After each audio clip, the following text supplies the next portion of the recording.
주님이 주시는 평안이 우리 가운데 함께하기를 간절히 바랍니다. 아멘. 창세기 38장입니다. 창세기 38장 1절. 그 후에 유다가 자기 형제들로부터 떠나 내려가서 아둘람 사람 히라와 가까이 하니라. 유다가 거기서 가나안 사람 수아라 하는 자의 딸을 보고 그를 데리고 동침하니 그가 임신하여 아들을 낳으니 유다가 그의 이름을 에리라 하니라. 창세기 38장은 창세기 37장에서는 야곱의 아들들이 요셉을 이스마엘 사람에게 노예로 파는 장면으로 이렇게 끝납니다. 그 다음에 38장 말고 39장으로 바로 이어져야지 이 이야기가 이렇게 전개가 됩니다. 그래서 이 이스마엘 사람들이 어디로 데려가요? 애굽으로. 애굽으로 아라바스라는 곳으로 데려가서 누구 집에 팔아요? 보디발의 집에 팔니다. 그래서 이 37장 다음에 39장이 딱 나오면 내용이 연결이 딱 되는데 난데없이 이 38장에 유다의 이야기가 나와요. 유다가 자기 형제들과 가족들과 떨어져서 이 아둘람 사람 히라와 가까이 하니라. 여기가 어딘가 봤더니 그 헤브론보다 북쪽이었고 또 한 30km 정도 떨어져 있는 그런 그 가나안이었어요. 그래서 거기에서 근데 이 유다가 야곱과 같이 있지 아니하고 혼자 따로 살다가 이 가나안 여자 이 수아의 딸과 결혼하는 장면이 나와요. 그래서 여기 보면 유다가 자기 형제들로부터 떠나 이렇게 말합니다. 이 떠나는 거는 조심해야 돼요. 이 하와가 아담으로부터 떠나 있을 때 어떻게 돼요? 죄를 짓게 됩니다. 우리가 이 하나님의 사람들하고 같이 공동체를 이루는 것이 하나님의 뜻입니다. 근데 이렇게 세상 속으로 들어가는 것을 하나님은 좋게 보지 않으셨어요. 근데 그래서 아담과 하와가 같이 있었어야 되고 유다도 같이 있었어야 되는 그런 이유가 있었지만 이 유다가 떠났을 때 그에게 문제가 생기는 일들이 보여집니다. 이 이야기는 또 나중에 기회가 되면 하겠습니다. 그래서 유다가 이 아들을 낳게 되는데 에리라 하는 아들을 낳게 되고 오난이라는 아들을 낳게 되고 셀라라는 아들을 낳게 되는데 그 수아의 딸이 어떻게 돼요? 죽습니다. 그런데 이 성경에서 37장 요셉의 이야기가 시작되다가 갑자기 유다의 이야기가 나오는데 이 38장의 이야기는 좀 그래요. 왜 하나님이 모세를 통해서 이 유다의 이야기를 쓰게 하셨을까? 보면 아름다운 이야기가 아닙니다.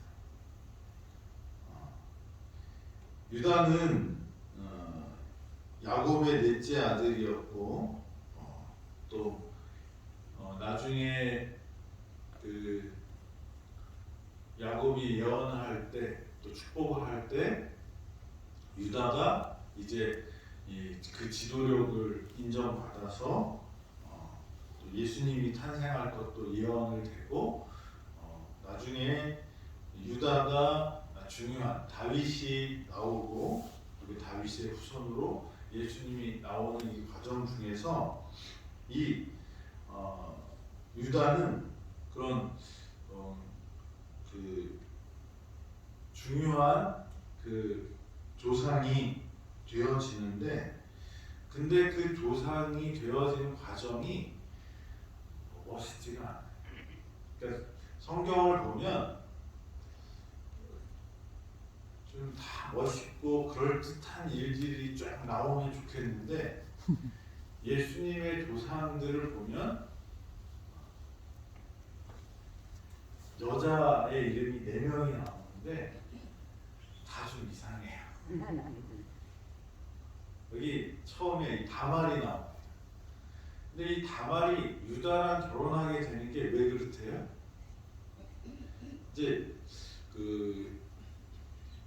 이 나이를 계산해 보니까 유다가 결혼 엄청 일찍 한 것 같아요.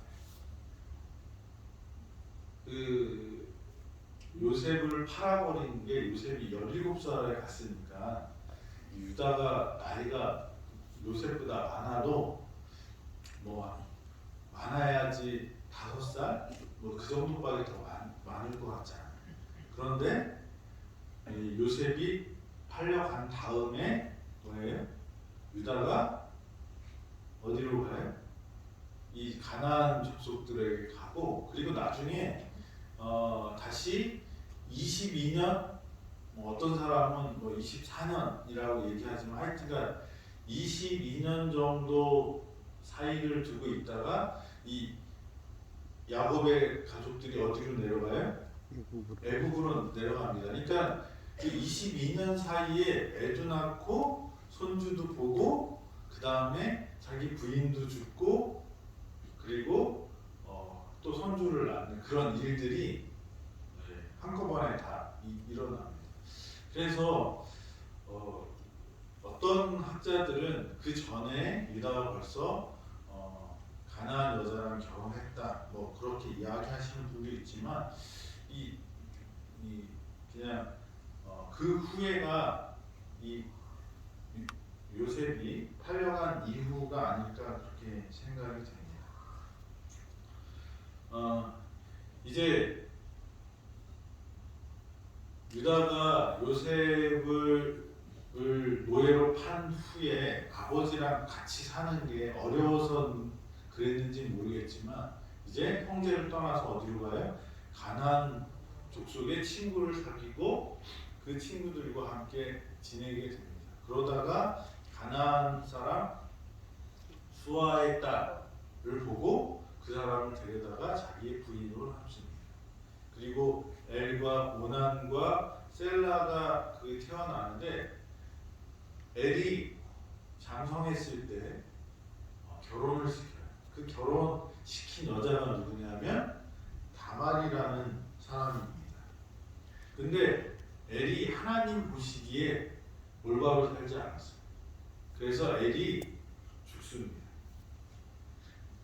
그런데 그 다음에 둘째 아들 오난에게 시집을 다시 보냅니다.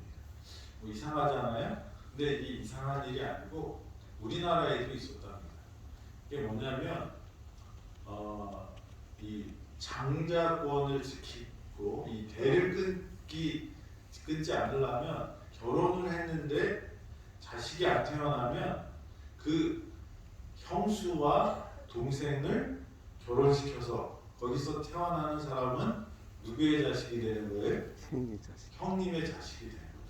그래서 형님의 대를 이어가는 그것이 있었는데 이게 우리나라에도 있었고 특별히 유목민들 사이에는 그런 일이 있었다는 것입니다. 그것이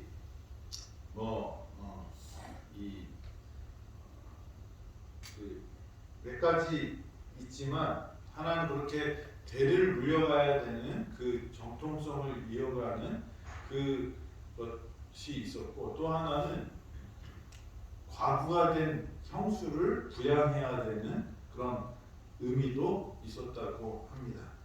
하여간 그런 제도가 있었기 때문에 엘이 죽었을 때 아이가 없는 이 다말과 오난을 결혼시키는데 오난이 어떻게 하냐면 자기가 보니까 애가 태어나면 6개래 다 형님 이름으로 가는 거예요. 그러니까 형님 자식이 안 나오면 좋겠어요. 그러니까 어떻게 하냐면 땅에다가 사정을 한다고 이렇게 표현이 되어 있습니다. 그래서 그렇게 오난이 자기중심적으로 이렇게 살고 이기적으로 살게 돼서 오난도 어떻게 되냐면 죽게 됩니다.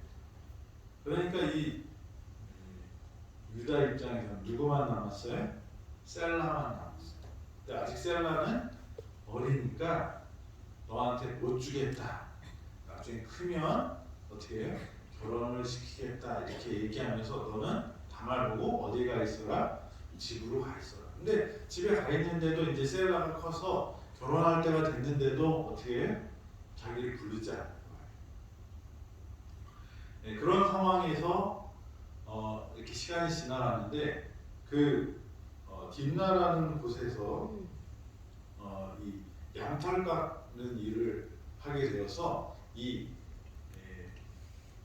유다가 양털을 깎으러 갑니다. 근데 우리나라는 뭐 할 때 축제의 분위기일까요? 네, 추수할 때, 그죠? 근데 이 유목민들한테는 한 해에 또 수확을 걷는 일 중에 하나가 뭐냐면 양털 깎는 일이에요. 그래서 다윗이 아비가일을 만날 때도 이 양털 깎고 있는 그런 보니까 그때는 음식도 풍부하고 사람들이 넉넉해져서 잘 나눠주는데 그래서 이 다윗이 어떻게 먹을 것 좀 나눠주세요. 이렇게 기분 좋게 갔는데 어떻게 해요?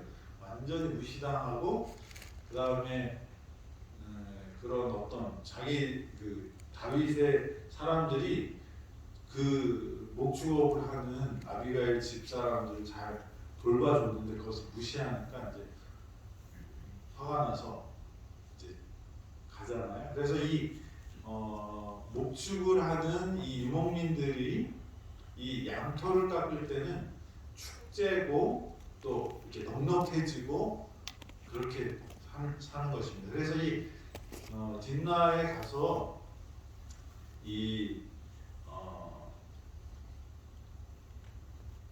유다가 이 양털을 깎는 그 일을 이렇게 하게 되는데요. 그 양털을 깎고 나서 이 축제의 분위기에 취해서 뭐 이렇게 술도 마시고 막 이렇게 합니다. 그러다가 지나가는 그 길에 누구를 만나냐면 이 창녀의 모습을 한 누구를 만나요? 다말을 만나요. 그러니까 이 유다가 한 40대 정도, 40대 초반 정도 되었을 때인데 부인이 죽은 거예요. 그러니까 그 유다가 가다가 이 창녀를 보고 이 성 밖에 앉아 있는 창녀를 보고 내가 너한테 들어가겠다. 그러니까 뭘 줄 거냐? 그랬더니 뭘 달라고 해요? 내가 염소 한 마리 줄게. 그런 거예요. 그게 그러니까 그러면 지금 염소 없지 않냐고 그랬더니 그러면 내가 당신이 담보를 내라고 그러는 거예요. 담보가 뭐냐? 그랬더니 지팡이랑 뭐예요? 여기 목에 걸고 다니는 이 도장. 그래서 그걸 달라고 해요. 그리고 이제 들어가서 잤어요. 그리고 이 유다는 까맣게 입고 왔어요. 근데 조금 지나서 한 3개월 지난 다음에 보니까 무슨 일이 일어나네? 자기 며느리가 임신을 했다는 거예요. 이게 뭐예요? 가문의 수치예요. 가문의 수치는 어떻게 돼요? 끊어버려야 돼요. 그래서 화형을 시키라고 해요. 그랬더니 이 다말이 내가 임신을 이 사람 때문에 했습니다. 그리고 딱 갖고 왔는데 그게 뭐예요? 네, 그 유다의 증표를 갖고. 그래서 이 다말이 쌍둥이를 낳게 되죠. 그 베레스와 또 누구죠? 세라를 낳게 됩니다. 그 베레스가 누구의 조상이 됩니까? 예수님의 조상이 되게 됩니다. 이 유다가 가나안으로 가게 된 것, 또 가나안 여인과 결혼하게 된 것, 그리고 또 이 다말을 만나서 다시 며느리를 통해서 자기의 아들을 낳게 되는 이 과정들이 그렇게 아름다운 모습도 아니고, 뭐 일반적으로는 이 숨겨야 되는 그런 이야기입니다.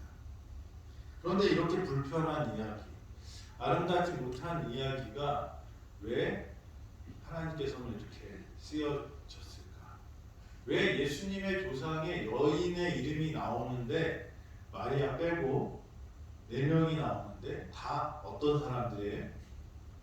이방 여자예요. 네? 다말도 그렇고요. 그 다음에 그 여리고성의 기생 라합도 그렇고요. 그 다음에 룻, 그죠? 보디발과 결혼한 룻도 그렇고요. 그 다음에 다윗과 결혼한 바세바도 그렇고요.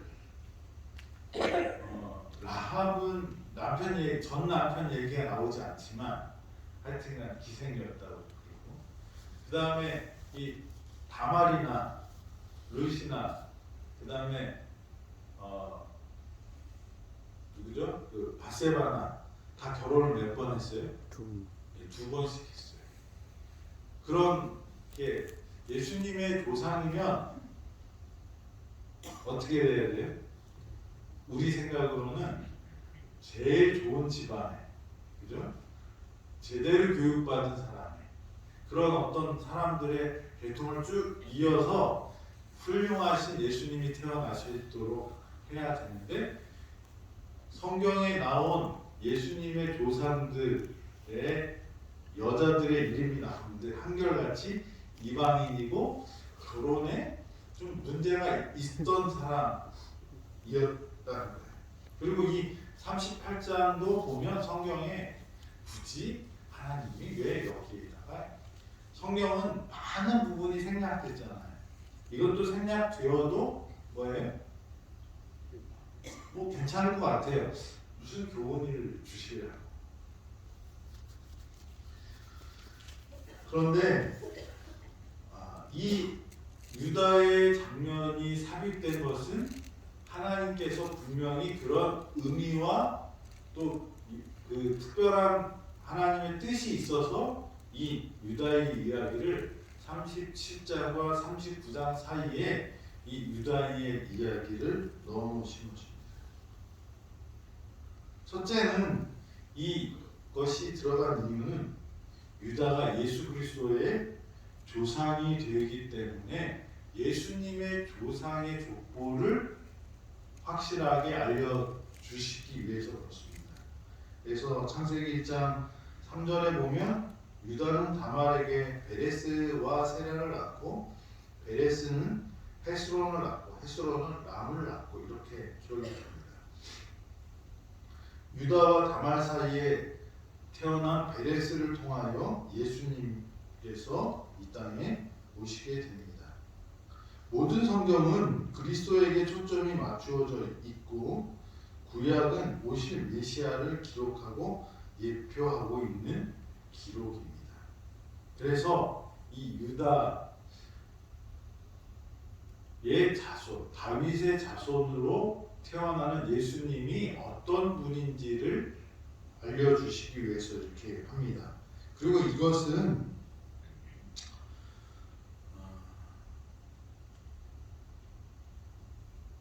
예수님이 유다의 자손으로 되는데, 유다가 이 38장에 보니까, 그리고 37장에도 보니까 어떤 사람이었던 것 같아요?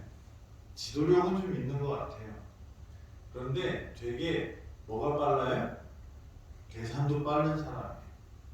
무엇이 이익인지 아는 사람이에요. 그리고 38장에 보니까 세상과 뭐 할 수 있어요? 잘 어울리며 살았던 사람이에요. 하나님께서 이야기한 대로 그대로 순종하지 않았던 모습들을 보여줍니다.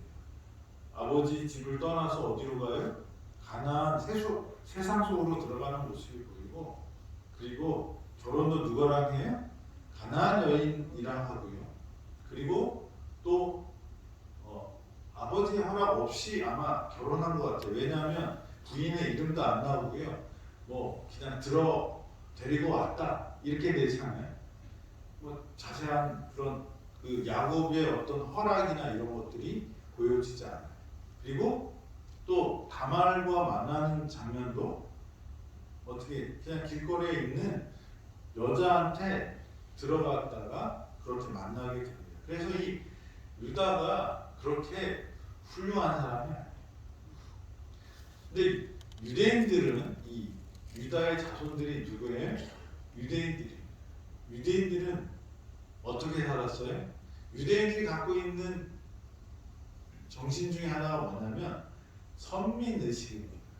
선민의식은 무슨 말이냐면 우리는 선택된 하나님께서 특별히 정하신 뽑아진 백성들이다.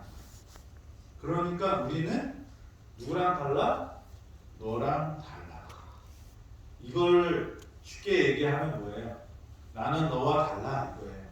그거를 차별이라고 합니다. 유대인들은 그런 선민의식이 있어요. 차별하는 마음이 있었어요. 왜냐하면 나는 누가 선택했어요? 하나님의 선택을 받았어요. 그런데 하나님께서 왜 유대인들을 선택하셨는가에 대해서 생각할 때 유대인들은 선택받을 만하니까 내가 선택받은 거야 라고 말했지만 사실 성경에 보면 유대인들이 하나님의 선택을 받을 만한 조건이 갖춰지지 못했지만 하나님이 은혜로 그들을 선택했다. 인간의 죄에도 불구하고 우리의 실수에도 불구하고 하나님께서는 우리를 택하십니다.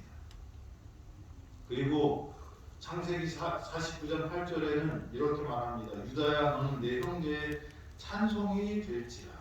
내 손에 내 원수의 목을 잡을 것이요 내 아비의 아들들은 내 앞에 전하리로다. 유다에게 축복하십니다. 그래서 유다는 이 남방 유다 이스라엘의 왕이 되는 지파가 됐고 그렇게 됩니다. 그래서 우리가 이 남은 물이라고 이야기하는데요. 남은 물이라는 건 뭐예요?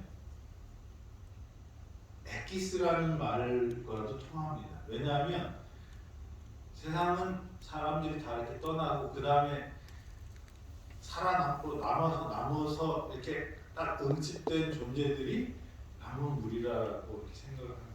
그래서 우리는 누구랑 다르다? 저 세상과 다르다. 좋은 의미가 될 수도 있지만 잘못되면 누구처럼 되냐면 예수님이 오셨을 때 유대인들의 생각과 자세와 똑같이 되는 거예요. 우리가 하나님의 은혜로 우리가 이 자리에 있는 것이지 우리가 하나님의 은혜를 받을 만한 자격을 갖췄기 때문에 이 자리에 와 있는 게 아니라는 것입니다. 유다의 자손으로 예수 그리스도가 태어나신 것은 의미 있고 가치 있는 일이지만 유다가 그럼 예수님의 조상이 될 만한 사람이었냐라고 이야기할 때 그가 어떤 조건을 갖췄기 때문에 예수님의 조상이 된 것이 아니라는 것입니다. 유다의 후손들은 자기들이 유대인이라는 것을 엄청 자랑했어요. 그런데 사실 어떻게 보면 모세가 하지 말라고 한 거예요. 시아버지랑 며느리랑 결혼하지 말라고, 자지 말라고 돼 있거든요. 그런데 그 일이 유다를 통해서 이루어졌고 그 후손이 예수 그리스도가 되었습니다. 우리가 자랑할 것은 내가 지금 이 자리에 있는 것을 자랑하는 것이 아니라 이렇게 된 것이 누구의 은혜임을, 하나님의 은혜임을 자랑하는 사람들이 되어야 하는 거죠. 그런데 유대인들은 어떻게 했어요? 하나님께서 주신 은혜는 잊어버리고 뭐예요? 내가 이 자리에 있기 때문에 너와 나가 다르다라는 차별의 정신으로 살았다.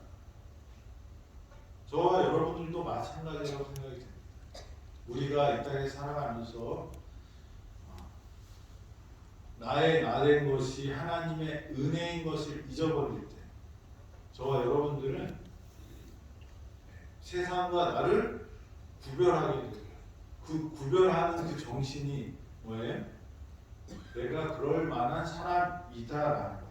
은혜를 받을 것이 하나님께서 주신 것인데 내가 그것을 받을 만한 사람이기 때문이다라는 생각을 하는 그 순간부터 우리는 선민의식을 가졌던 유대인들처럼 그렇게 오염될 수 있다는 것입니다. 창세기 38장은 아름다운 모습이 기록된 성경이 아닙니다. 유다의 집안에 진짜 콩가루 같은 그런 집안의 이야기지만 하나님께서 이것을 주신 이유는 우리가 은혜 가운데 살기를 원하시는 거예요. 그리고 우리가 얼마나 유대인들이 아브라함의 자손임을 강조했어요. 얼마나 이 유다의 족속이 된 것을 강조했어요. 그런데 그 혈통이 중요한 게 아니고 뭐예요? 우리가 은혜 가운데 이 자리에 있음을 자랑해야 되는 것입니다. 하나님께 영광이 되어야 되는데 나의 이 위치, 존재 그것에 집중하게 되면 우리는 유대인과 똑같이 될 것이라는 것입니다. 우리 창세기 38장에서 하나님께서 우리에게 주시고자 하는 그 뜻을 기억하고 저와 여러분들이 은혜로 이 땅에 태어났고 은혜로 이 자리에 계시고 은혜로 살아가는 것이 하나님의 은혜인 것을 우리가 항상 잊지 않고 그래서 차별하지 않는 사람, 그죠? 하나님의 자녀가 된 것이 다른 사람을 낮게 보고 그 사람들을 하찮게 여기고 그 사람들과 나와 너는 틀린 그런 존재이기 때문에 어떤 차별과 그런 정신을 갖는 것이 아니라 하나님의 은혜로 감사하게 사는 저와 여러분이 되기를 간절히 바랍니다. 아멘. 기도하겠습니다. 하나님, 예수님이 오신 것은 하나님의 전적인 은혜임을 고백합니다. 우리가 무엇을 하고 어떤 자손이기 때문에 구원받을 수 있는 존재들이 아니라 하나님이 구원을 우리에게 주셨기 때문에 구원받을 수 있는 존재임을 잊지 않게 하시고 감사함으로 또 그 구원에 들어가는 은혜 받는 자들 되도록 인도하여 주시옵소서.